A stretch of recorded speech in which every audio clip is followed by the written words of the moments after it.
Hi, thank you for joining KW, the Blue Collar Worker, for another exciting video. Today's video is about buying your first rental property. How exciting can that be? You know, you get your rental property, you have your tenants, you're making a lot of money, you're in the Caribbean somewhere on a yacht. If you're not married, with some beautiful women drinking exotic drinks, what a life, right? Well, I think it's a little bit more involved than just that. I've been in the rental business for over 30 years, and I can tell you that it's a lot more involved than just buying the property and raking in the cash. So let's get started. The first thing you want to do when you finally decide it's time to get that rental property, you want to make sure your credit is in order. Try to get the best score you can get before you go to the bank. That's very important, a good credit score. Chase, right now, is requiring a 720% down. I don't know if it's just because of the coronavirus thing, and a lot of people are losing their jobs and out of work. That might become the norm one day, but we'll see. The next thing you want to do is get your, once you get your credit in order, you want to get your pre-approved by the bank, because the real estate broker or agent, that'll be the first thing they're going to ask you for. They want to see a pre-approved letter stating that you do qualify for a loan if you don't have cash. And most people really don't have cash. Only the investors, they walk around with cash that they can just, pay for it right then and there. But for the most of us, like the blue collar worker, you probably have to go through the bank. The next thing you're going to need is a good real estate attorney. Not a criminal attorney, not attorney that does whatever. You're going to need a good real estate attorney. Someone that knows the ins and outs of real estate. This way they can glide you through any problems you have dealing with the bank and the owner and the property itself. So you need a really good real estate attorney. The next thing you want to do is find you a good broker. Someone that's been around, someone that's patient, someone that's nice, someone that's going to go above and beyond to help you find that dream property. And I believe the last time I checked, they normally charge about, I believe it's 4 to 7% of the total sale. And the way that works is, let's say if they're not the main broker that's selling the property, then they split it with the broker that's selling the property, and that's the way that works. The next thing you want to do is decide how much do you want to spend, and that's very important. Sometimes you can run across some good deals. They're out here, and especially with the economy, like it's finna almost go into recession. It might go into recession, so you might be able to get a better price. So look out for that. Then you got to decide what location do you want to own your property in. Do you want it in an up and coming area? Do you want it in a bad area? Do you want it in a really good area? Do you want it in a decent area? And in all 3 or 4 scenarios, money decides which one you go to get that property. So if you get one in a not so good area, you got to ask yourself, will I live there? And I always tell myself that I won't buy anything unless I'm going to live there myself. If I can live there, then I'll buy it. But if I get something that I feel uncomfortable going into, then you got to put yourself in the shoes of the prospective tenant. They might not feel comfortable either. Then you got to look at location, location, location.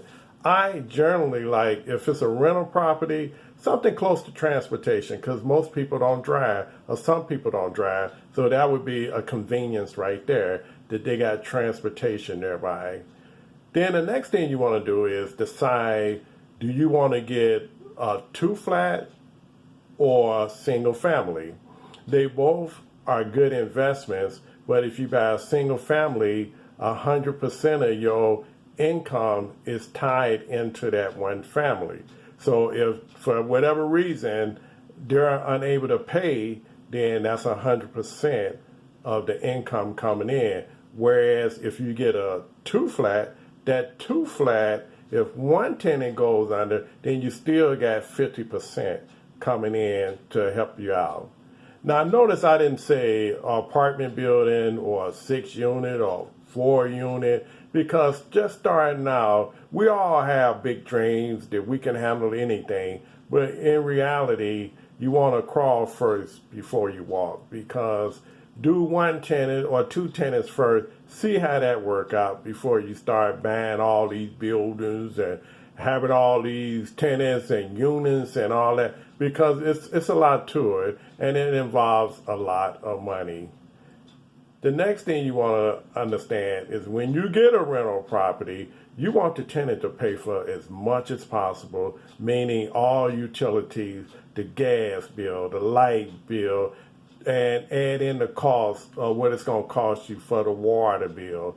If they paying, if cable, then they pay for the cable. You want the tenant to pay pretty much for everything. You want the tenant to heat the place themselves. That's very important, because when people are not heating, they can never get enough heat. But when they're paying for it, then they tend to be a little bit more disciplined with the heat.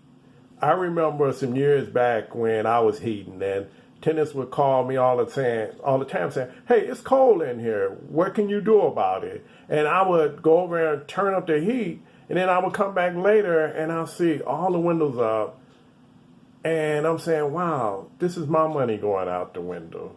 So it's best that you find a property already, if it's a two flat, already cut up, it's got 2 furnaces, 2 hot water heaters, 2 everything. So this way, you don't have to worry about that. Only thing you're dealing with is the upkeep of the property and not anything else. And the next thing you want to do is you want to be prepared to spend a lot of money. You're going to spend some money. And it helps if you know a little bit about how to work on a property. Because if you don't know how to work on a property, you're at the mercy of whoever's going to come over there and fix it for you. And most of the time, it could be, minor things. But if you don't know how to fix anything, then you're going to be in trouble. You're going to be at the mercy of whoever come over to work on your property. So you either get to know someone that you feel that you can trust, a good handyman that kind of can do a little bit of everything to kind of help you out. And it would really help out if you kind of educated yourself as well on the way things go. So those are the things that just coming out the gate that you're going to have to deal with. And then my next video, we'll talk about what's involved when it's time to screen for your tenant, because that's very important. And you can have some success with that, because there's a lot of great tenants out here that's going to pay their rent on time, that's going to follow all the rules and regulations. And then you got some that really don't care.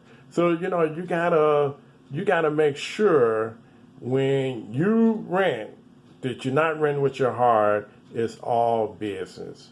And you want to make sure that you take your time, you do your credit check, you go by and see where they live, you check they utility bills to make sure that their names is on the utility bill that matches where they stay now. You want references. So it's a lot that we're going to talk about when we get to that point. So I'm not going to keep you, what we're going to do is we're going to break this into maybe 4 videos. So this way, I'm not giving you too much at one time. So thank you for looking at my video. Again, this is KW, the Blue Collar Worker.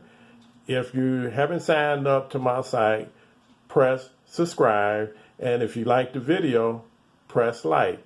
And stay safe out there. And I'll see you the next time. Thank you.